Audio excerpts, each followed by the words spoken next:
જય લખધણી મિત્રો, ફરી એકવાર સ્વાગત છે તમારું આપણા એક નવા યુટ્યુબના વિડીયોમાં।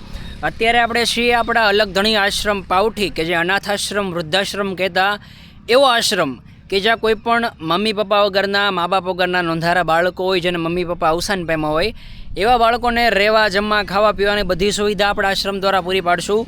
પ્લસમાં મોટી ઉંમરના કોઈ પણ બા દાદા હોય કે જેમને દીકરા સાચવતા ન હોય અથવા દીકરા હોય નહીં, એવા મોટી ઉંમરના બા દાદાઓને આપણે અહીંયા આશરો આપશું। આશ્રમ કહેતા એવી જગ્યા બનાવવાની છે કે જે નોંધારા હોય, નિસહાય લોકો હોય કે જેને આગળ પાછળ કોઈ હોય નહીં અને બીજી કોઈ જગ્યાએ એમને આશરો મળતો ન હોય, તો એવા લોકોને આપણે આપણા આશ્રમમાં સ્થાન આપશું અને આપણે આપણા આશ્રમમાં જગ્યા આપશું। તો આ જગ્યા છે આપણા અલગધણી આશ્રમ પાવઠીની, તળાજા તાલુકાના પાવઠી ગામે અનાથ આશ્રમ અને વૃદ્ધાશ્રમની આ જગ્યા આપણને એક દાદા દ્વારા ભેટમાં આપવામાં આવી હતી અને આ જગ્યાનો ઉપયોગ આપણે આશ્રમ બનાવવામાં કરશું। આશ્રમ કહેતા આપણે આપણા પોતાનું નામ નથી રાખ્યું, અલગધણી આશ્રમ એટલે કે ભગવાન રામદેવપીર બાપાની દયાથી, એમના કૃપાથી આપણે સેવાનું કાર્ય કરીએ છીએ અને એના નામ ઉપર આપણે આ જગ્યા ઉપર આશ્રમ બનાવશું। બાકી અત્યારે કામની વાત કરીએ તો આપણા આશ્રમની જગ્યાની અંદર ફેન્સિંગનું કામ આપણે કમ્પ્લીટ કરી દીધું છે। ટોટલ એરિયાની વાત કરું તો અરતે ફરતે બધી બાજુ કવર કરીએ તો લગભગ 700 થી 800 ફૂટ જેટલું ફેન્સિંગનું કાર્ય આપણે કમ્પ્લીટ કર્યું છે। અત્યારે આ જગ્યા આપણને મળી હતી, જ્યારે આપણને આ જગ્યા મળી હતી ત્યારે અહીંયા નીચે ખાડો હતો અને ઘણા બધા ટ્રેક્ટરના ફેરા નાખી આપણે આ જગ્યાનું લેવલિંગનું કામ કમ્પ્લીટ કર્યું છે। લગભગ વાત કરીએ તો 400 થી 500 જેટલા ટ્રેક્ટરના ફેરા આપણે નાખ્યા છે અને ખર્ચની વાત કરીએ તો અંદાજે 2.5 થી 3 લાખ રૂપિયા જેટલો ખર્ચ પણ આ જગ્યામાં થયો છે। પ્લસમાં આજે ફેન્સિંગ કર્યું એનો ખર્ચ અલગ। તો ટૂંકમાં તળાજા તાલુકાના પાવઠી ગામે આપણે અનાથ આશ્રમ અને વૃદ્ધાશ્રમની જગ્યા આપણને મળી ગઈ છે। હવે આપણે આ જગ્યાની અંદર કાર્ય કરવાનું છે, તો સેવાના કાર્યમાં સાથેને સહકાર આપજો। અત્યાર સુધીમાં ઘણા બધા અનાથ બાળકોના મકાન બનાવ્યા, નોંધારા પરિવારને ટેકો આપ્યો, પ્લસમાં અનાજ કરિયાણાની કીટ કે જે એવા કોઈ પરિવાર હોય જે કામ ધંધો કરી ન શકતા હોય અથવા કામ ધંધો થતો ન હોય, એવા પરિવારને ખાવા પીવા માટે રેશન કરિયાણાની સહાય પણ ઘણી બધી આપી છે। એવી કોઈ દીકરી હોય કે જેના મમ્મી ને પપ્પા અવસાન પામ્યા હોય, બરાબર, તો એવી દીકરીઓના આપણા આશ્રમ દ્વારા લગ્ન પણ કરાવવામાં આવ્યા છે। ગયા વર્ષની વાત કરું તો લગ્નની સિઝનની અંદર લગ્નગાળામાં 2 દીકરીઓ છે કે જેના લગ્ન આપણે કરાવ્યા, પ્લસમાં મમ્મી પપ્પા વગરની દીકરીઓ કે જેને મમ્મી ને પપ્પા બે ન હોય એવી દીકરીઓ માટે સિલાઈ મશીન આપણા આશ્રમ દ્વારા આપણે આપ્યા છે। આપણો સંકલ્પ હતો 20 દીકરીઓને મશીન આપવાના, જેમાંથી 15 જેટલા મશીન આપણે આપી દીધા છે અને હજી આપણે આપણો સંકલ્પ પૂરો કરવાનો છે। પ્લસમાં અત્યારે એક એવું ચેલેન્જ આપણે કમ્પ્લીટ કર્યું છે કે જેમાં 30 દિવસની અંદર 30 જેટલા અલગ અલગ પરિવારને કરિયાણાની કીટ આપવાનું હોય। પાછલા 30 દિવસથી આજે છે 31મો દિવસ, એટલા માટે આ વિડીયો મેં શૂટ કર્યો છે। પાછલા 30 દિવસથી રોજ આપણે એક પરિવાર સુધી જતા, એમને કરિયાણાની કીટ આપતા અને નાની નહીં 2-5 દિવસ હાલે એટલું નહીં, 2 થી 3 મહિના ખાઈ શકે એટલું કરિયાણું આપણે આપ્યું છે અને એક કીટનો અંદાજિત ખર્ચની વાત કરું તો 6000 રૂપિયામાં અમારી કીટ તૈયાર થઈ હતી અને એવા 30 પરિવારને કરિયાણાની કીટ આપી। પ્લસમાં ઘણા બધા અલગ અલગ વિસ્તારમાં, અલગ અલગ ક્ષેત્રમાં આશ્રમ દ્વારા સેવાકીય પ્રવૃત્તિ કરવામાં આવી। અત્યારે આ જે જગ્યા છે ત્યાં આપણે વૃક્ષારોપણ કરી દીધું છે। અહીંયા વૃક્ષારોપણ કહેતા કે આંબા છે, નાળિયેરી છે અને બીજા પણ થોડા ઘણા વૃક્ષો આપણી પાસે અહીંયા સ્ટોકમાં પડ્યા છે, જેમાં જમરૂખડી છે, જાંબુડો છે અને આવી નવી વેરાયટી આપણે આપણા આશ્રમમાં વૃક્ષારોપણ કરવાનું છે। એટલા માટે આ જગ્યાની અંદર જે વૃક્ષારોપણ આપણે એટલા માટે નથી કર્યું કારણ કે અહીંયા આપણે આપણા આશ્રમનું કાર્ય કરવાનું છે અને ભવિષ્યમાં વૃક્ષોને કાપવા પડે, કાઢી નાખવા પડે, એટલા માટે આ જગ્યાની અંદર હજી આપણે વૃક્ષારોપણ નથી કર્યું। જે જગ્યાનો આપણે ઉપયોગ નથી કરવાનો, ફક્ત એટલી બાઉન્ડ્રીની અંદર જ આપણે કામ કર્યું છે। અમારા મંડળના સભ્યો અત્યારે મિત્રો બધા સેવાભાવી યોનાએ બેઠા છે। આ ભાઈનું નામ છે લક્ષ્મણભાઈ।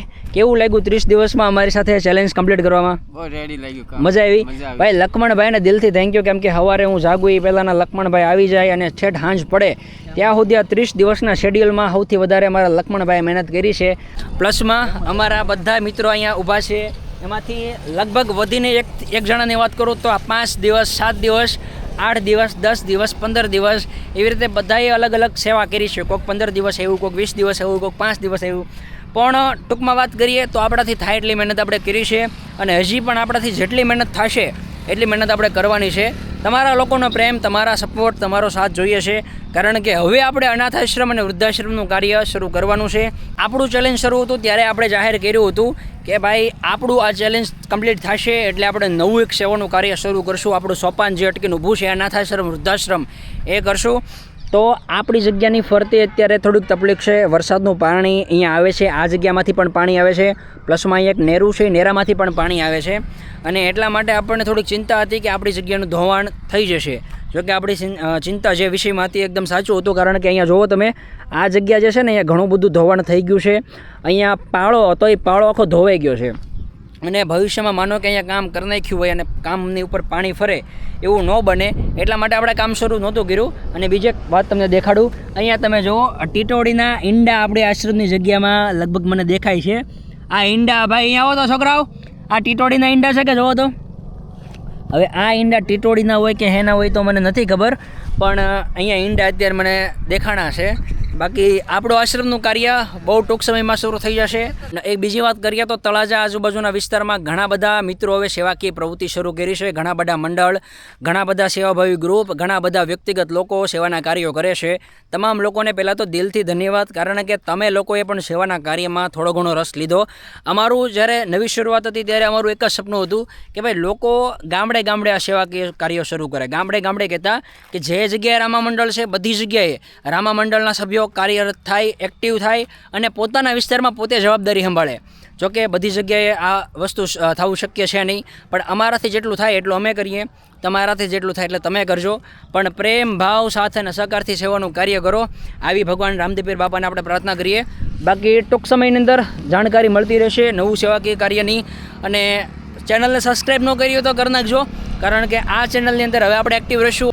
થોડા સમય આપણે વિડીયો મૂકતા રહીશું, કેમ કે ભાઈ આપણી પાસે પણ એટલો બધો સમય નથી હોતો કે રોજે રોજ ટાઈમ ટુ ટાઈમ વિડીયો મૂકીએ, કેમ કે કામ ઘણા બધા હોય માણસ. બસ તો ખાલી વધારે કાંઈ વાત કરવી નથી, જેટલો સંદેશો આપણે આપવાનો હતો એટલો આપણે આપી દીધો છે.